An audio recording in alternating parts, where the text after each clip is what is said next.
മാറാത്തത് മാറും. തദ്ദേശ തെരഞ്ഞെടുപ്പ് കാലത്ത് ബി.ജെ.പിയുടെ പ്രചാരണ വാചകമായിരുന്നു ഇത്.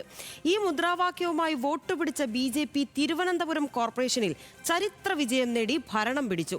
മാറാത്തത് മാറുമെന്ന മുദ്രാവാക്യത്തിന്റെ പ്രഭാവം കൗൺസിൽ ഹാളിലെ സത്യപ്രതിജ്ഞാ ചടങ്ങിലും നമ്മൾ കണ്ടു. ഇതുവരെ തുടർന്ന സത്യപ്രതിജ്ഞാ രീതികളും ശൈലിയുമെല്ലാം മാറി മറയുന്ന കാഴ്ച. പക്ഷേ നാട്ടിലെ നിയമം അനുശാസിക്കുന്നതിന് വിരുദ്ധമായ മാറ്റമൊന്നും വേണ്ടെന്നാണ് ഹൈക്കോടതി ഇന്ന് പുറപ്പെടുവിച്ച വിധിന്യായം.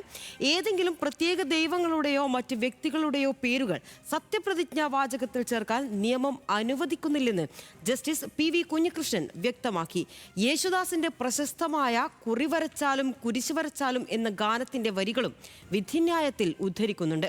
ബി.ജെ.പി പ്രതിനിധികളുടെ സത്യപ്രതിജ്ഞ തടഞ്ഞ കോടതി വിധിയോട് നിങ്ങൾക്ക് വിയോജിപ്പുണ്ടോ? സനീറ്റ തിരുവനന്തപുരത്തു നിന്നുള്ള ആളുകളുടെ വിശദീകരണം അവരോട് സംസാരിച്ചിരിക്കുകയാണ്. അതിലേക്ക് കോർപ്പറേഷനിലെ കൗൺസിലർമാർ ദൈവനാമങ്ങളിൽ സത്യപ്രതിജ്ഞ ചെയ്തത് വലിയ വിവാദങ്ങൾക്കായിരുന്നു വഴിവെച്ചത്. നിലവിൽ സത്യപ്രതിജ്ഞ തടഞ്ഞുകൊണ്ട് കോടതി വിധി വന്നിരിക്കുകയാണ്. സത്യപ്രതിജ്ഞ തടഞ്ഞ കോടതി വിധിയോട് ജനങ്ങൾക്ക് യോജിപ്പുണ്ടോ? കേൾക്കാം പ്രതികരണങ്ങൾ. ദൈവനാമത്തിലല്ലേ, it's a democracy. So democratic ആയിട്ടുള്ള റൂൾസ് ഫോളോ ചെയ്തുകൊണ്ട് വേണം ചെയ്യാൻ സത്യപ്രതിജ്ഞ. സോ ഐ തിങ്ക് ഒന്നും കൂടെ ചെയ്യിപ്പിക്കുന്നത് കൊണ്ട് കുഴപ്പമൊന്നുമില്ല. കോടതിയുടെ വിധിയുടെ അപ്പുറം ചെയ്യാൻ ഒക്കത്തില്ലല്ലോ. അപ്പൊ നമുക്ക് കോടതി വിധിയല്ലേ നമ്മൾ അനുസരിക്കേണ്ടത്. അപ്പൊ നമ്മൾ അത് വേണം ഫോളോ ചെയ്യാനായിട്ട്. അല്ലാതെ മറ്റുള്ളവർ വരണം നമുക്ക് ചെയ്യാൻ ഒക്കത്തില്ല. ഒരു മതവിശ്വാസത്തെ ഭരണഘടനയെ വെല്ലുവിളിക്കുന്നതിനപ്പുറത്തേക്ക് ഒരു തെരഞ്ഞെടുക്കപ്പെട്ട സ്ഥിതിയിലിരുന്ന് ദൈവങ്ങളുടെ നാമം പറഞ്ഞ് ആ സ്ഥാനത്തേക്ക് ഒരു ജനപ്രതിനിധിയെ തിരഞ്ഞെടുക്കപ്പെടുന്നത് അങ്ങേയറ്റം ജനാധിപത്യ വിരുദ്ധതയാണ് എന്ന് അന്നേ തന്നെ കേരളത്തിലെ ജനസമൂഹം ഒന്നടക്കം പറഞ്ഞതാണ്. എന്നാൽ ഏത് പ്രസ്ഥാനത്തിലാണോ അല്ലെങ്കിൽ ഏത് രാഷ്ട്രീയ പ്രസ്ഥാനത്തിലാണോ വിശ്വസിക്കുക, പ്രവർത്തിക്കുക എന്നതിനപ്പുറത്തേക്ക് ജനപ്രതിനിധിയായി തിരഞ്ഞെടുക്കപ്പെടുന്നവർ അത്തരത്തിൽ ജനാധിപത്യത്തെ അട്ടിമറിക്കുന്നത് തീർത്തും അപകടകരമായ ഒരു സ്ഥിതിയിലൂടെയാണ് നിലവിൽ തിരുവനന്തപുരത്തിന്റെ കോർപ്പറേഷൻ പോകുന്നത് എന്നുള്ള അഭിപ്രായം സാധാരണക്കാരനുള്ളതുപോലെ തന്നെയാണ് എനിക്കുള്ളത്. ഇലക്ഷൻ എന്ന് പറയുമ്പോൾ അതിനായിട്ടുള്ള ഒരു നിയമങ്ങളുണ്ടല്ലോ, അത് പാലിച്ചുകൊണ്ട് ചെയ്യുന്നതല്ലേ നല്ലത്. അത് തെറ്റിച്ചുകൊണ്ട് ചെയ്യുന്നതുകൊണ്ടല്ലേ ഇപ്പോൾ പുതിയ നിയമമാണ് വന്നത്. സോ അത് പാലിച്ചുകൊണ്ട് അടുത്തത് ചെയ്യണം എന്നുള്ളതാണ് അവരുടെ വിശ്വാസം. അവർ പറഞ്ഞു, ദൈവനാമത്തിൽ പറഞ്ഞു, അല്ലാതെ ഓരോ കാര്യങ്ങൾ അവരുടെ വിശ്വാസം. അതാണ് അതിനുള്ള മാറ്റമൊന്നുമില്ല. ദൈവനാമത്തിൽ എന്ന് പറഞ്ഞാൽ ഇപ്പം നമ്മളെല്ലാവരും ദൈവമാക്കിക്കൊണ്ടിരിക്കുകയാണ്. ഇപ്പോൾ സ്കൂളിൽ ഇപ്പോൾ തന്നെ ചെയ്തുകൊണ്ടിരിക്കുകയല്ലേ. അത് നമ്മുടെ ഭരണഘടനയ്ക്കെതിരാണ്. പക്ഷെ അതെന്ത് ചെയ്യാൻ പറ്റും? നമ്മൾ ഭരണഘടന അനുസരിച്ചല്ല നമ്മുടെ രാജ്യം ഭരിക്കപ്പെടുന്നത്. ജനാധിപത്യം രണ്ടും ഉണ്ട്. ദൈവം ഇല്ലാതെ ഇല്ല. ദൈവമാണ് മുഖ്യം.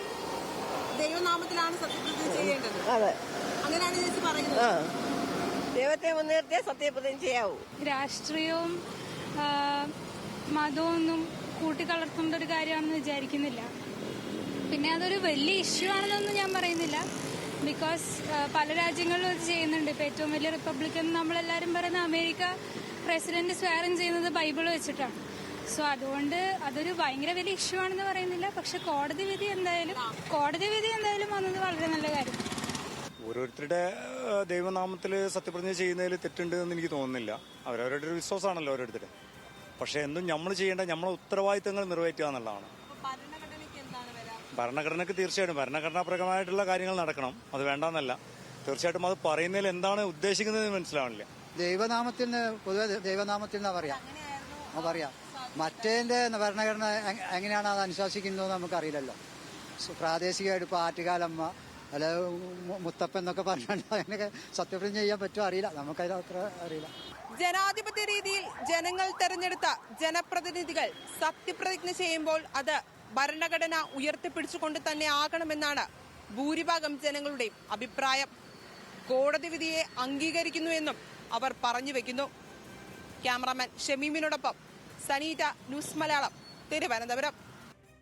എന്തായാലും രണ്ടു തരത്തിലുള്ള അഭിപ്രായങ്ങൾ ജനങ്ങളുടെ ഭാഗത്തു നിന്നും വരുന്നുണ്ട്. സനീറ്റയാണ് വിവരങ്ങൾ നൽകിയത്.